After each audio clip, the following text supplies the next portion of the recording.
Moksleivių fizinis ugdymas yra labai svarbus dalykas. Teisingų įgūdžių formavimas ir sveikatos pagrindų formavimas yra tai, nuo ko priklauso tolesnė jaunuolio sveikata. Deja, reikia pasakyti, kad Lietuvoje tik tai 1 iš 10 moksleivių aktyviai ir sistemingai sportuoja, lanko fizinės pakraipos užsiėmimus.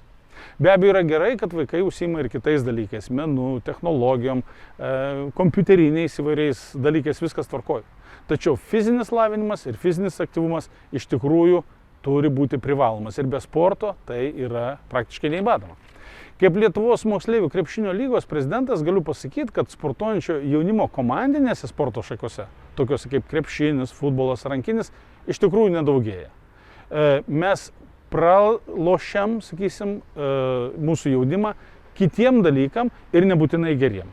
Jaunimas labai daug laiko praleidžia prie žydrųjų ekranų, gatvėse, dar kažkokius dalykus daro, kurie iš tikrųjų neatneša jiem naudos ir visų pirma jiem sveikatos.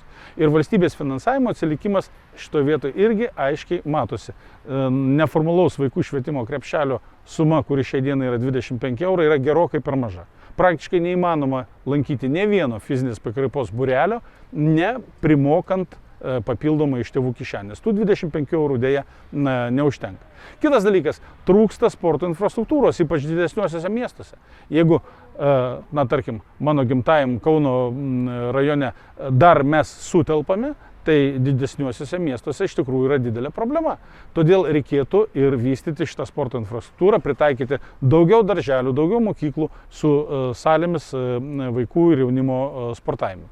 Be abejo, skatinčiau ir verslą remti moksleivių sportą, nes tai yra labai gera, teisinga, socialiai atsakinga investicija. Ir siekčiau moksleivių propagavimo per visuomeninius informacijos kanalus, tokius kaip, pavyzdžiui, Lietuvos radijas ir televizija, nes mano supratimu šis uždavinys formuoti jaunimo teisingus gyvenimo įgūdžius yra vienas iš svarbiausių.